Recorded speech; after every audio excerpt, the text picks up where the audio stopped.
Yo, yo, yo, this your boy Gold Rush, aka Raiden Rush, the motherfucking sauce keeper. Y'all already know, man, I'm in the building. Soy sauce. Y'all already know who I'm rocking with. Dumb Out TV, man. Soy sauce. Japanese. What it is or what it ain't, I'm gonna let y'all know what I really think. This your boy Gold Mouth Short, and I'm gonna get straight down to business. I need everybody to go smash that like button, man. Smash that subscribe button, man. And comment on the channel. And if you really mess with me, man, go ahead and donate $1 to my Cash App. MAG Promo, MAGPROMO.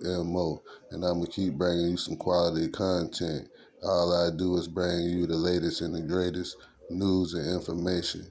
You know, I got to put a disclaimer out because everything for educational purposes only, and entertainment. But I ain't going to hold you up too much longer. Let me go ahead and play y'all some new content. Let me catch you up on what happened with the DNA experts. So both of the DNA experts said pretty much the exact same thing with very minute differences. Here's the basics, and then I'll tell you what I think.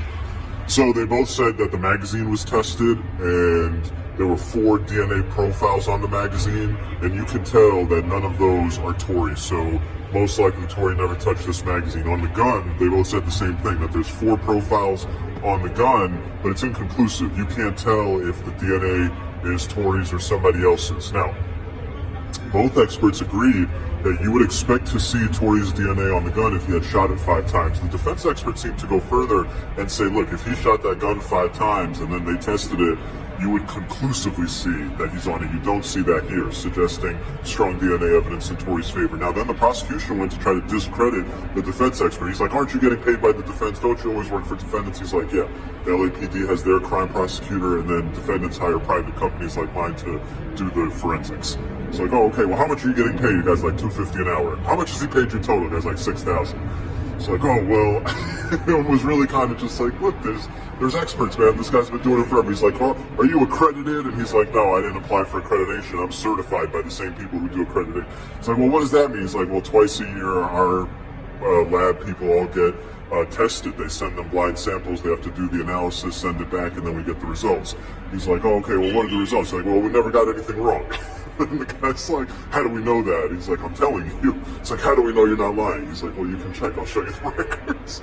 And then he just kept going on and on. Look, at the end of the day, the DNA evidence came out strongly, I think, in favor of Tory. We'll see where the rest of the trial takes us.